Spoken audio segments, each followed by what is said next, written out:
Good morning Himachal. चलिए नजर डालते हैं हिमाचल की प्रमुख खबरों पर। लाहौल के गेमुर में पलटी पर्यटकों की गाड़ी, ओवर स्पीड के कारण हुआ हादसा। औरों को नसीहत, खुद मियां फजीहत, जल शक्ति विभाग की खुली पोल। अब किस नेता के बिगड़े बोल, अग्निपथ का विरोध करने वाले युवाओं को कह डाला कांग्रेसी गुंडे। राज्य स्वास्थ्य समिति अनुबंध कर्मचारी संघ की प्रदेश सरकार को चेतावनी। और अब खबरें विस्तार से। प्रदेश के जनजातीय जिला लाहौल स्पीति के गेमुर में पर्यटकों की कार पलट गई। आज सुबह ये कार ओवर स्पीड के चलते लाहौल की सड़क पर पलटी है। कार में दिल्ली के 4 पर्यटक सवार थे जो लाहौल घूमने आए थे। पटवार सर्किल गेमुर द्वारा दी गई जानकारी के अनुसार जेमूर सब डिवीजन लाहौल में एक कार ओवर स्पीड के कारण सड़क पर पलट गई। सवारों को कोई चोट नहीं आई है। पानी की बूंद बूंद कीमती है, जल ही जीवन है तथा जल है तो कल है इत्यादि स्लोगन लिखकर जनता को जल का महत्व जल शक्ति विभाग द्वारा समझाया जाता है, लेकिन जल शक्ति विभाग खुद ही इन नारों की फजीहत कर रहा है। जल शक्ति विभाग कोटला के अधीन कोठी वड़ा पंचायत के वार्ड नंबर 4 में मेन पाइप में लीकेज होने के कारण पानी व्यर्थ बह रहा है। लीकेज के कारण फव्वारा बनकर पानी बह रहा है, जिसकी सुध लेने वाला कोई नहीं है। स्थानीय लोगों ने बताया कि पाइप की लीकेज के बारे में विभाग के कर्मचारियों को कई बार बताया गया, लेकिन इस पर कोई कार्रवाई नहीं की गई है। इस बारे में संबंधित जेई बलविंदर सिंह से बात हुई तो उन्होंने कहा कि जल्द ही इसको सही कर दिया जाएगा। हिमाचल प्रदेश में नेताओं के बोल आए दिन बिगड़ते ही जा रहे हैं। अभी फतेहपुर के भाजपा प्रत्याशी रहे बलदेव ठाकुर के बोल बिगड़े हैं।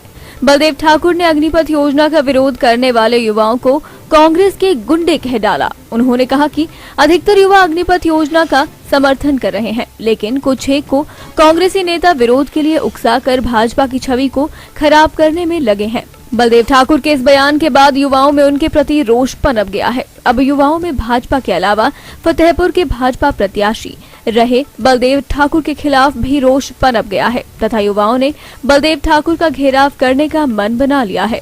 वो युवा केवल मात्र कांग्रेस द्वारा भेजे गए गुंडे थे, वो कोई नौजवान नहीं थे, वो केवल मात्र शरारती लोग थे और कांग्रेस द्वारा भेजे गए लोग थे।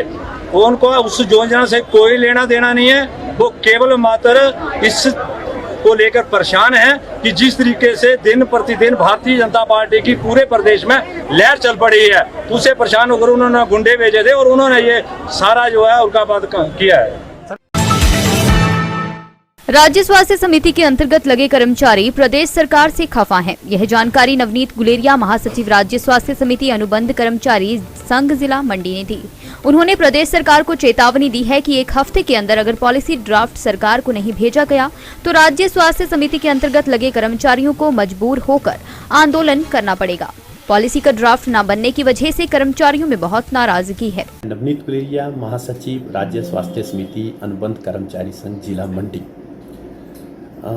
जैसा कि हमारे पूरे प्रदेश के अंदर राज्य स्वास्थ्य समिति के अंतर्गत लगे कर्मचारी हैं, वो सरकार की तरफ आस लगा के बैठे हैं कि सरकार हमारे लिए जल्द से जल्द पॉलिसी बनाएगी, क्योंकि सरकार की तरफ से ही 3 महीने का समय मांगा गया था, जिसमें सरकार ने कहा था कि हम 3 महीने के अंदर अंदर राज्य स्वास्थ्य समिति के अंतर्गत लगे कर्मचारियों के लिए पॉलिसी बना देंगे।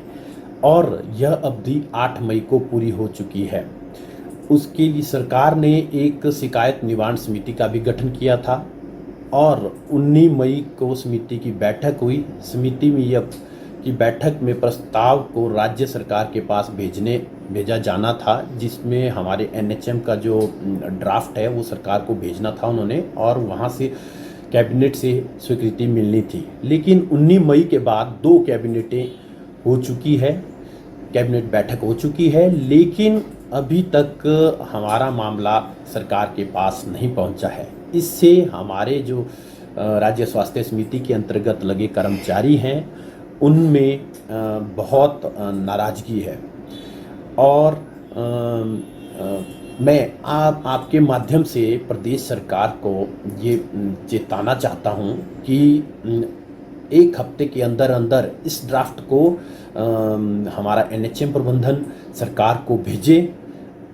अगर सरकार को एक हफ्ते के अंदर अंदर इस ड्राफ्ट को नहीं भेजा गया तो उसके बाद मजबूरन हमारे कर्मचारियों को आंदोलन का रास्ता दोबारा से इख्तियार करना पड़ सकता है और इसकी पूरी जिम्मेवारी जो होगी वो फिर पूरे प्रदेश सरकार की होगी।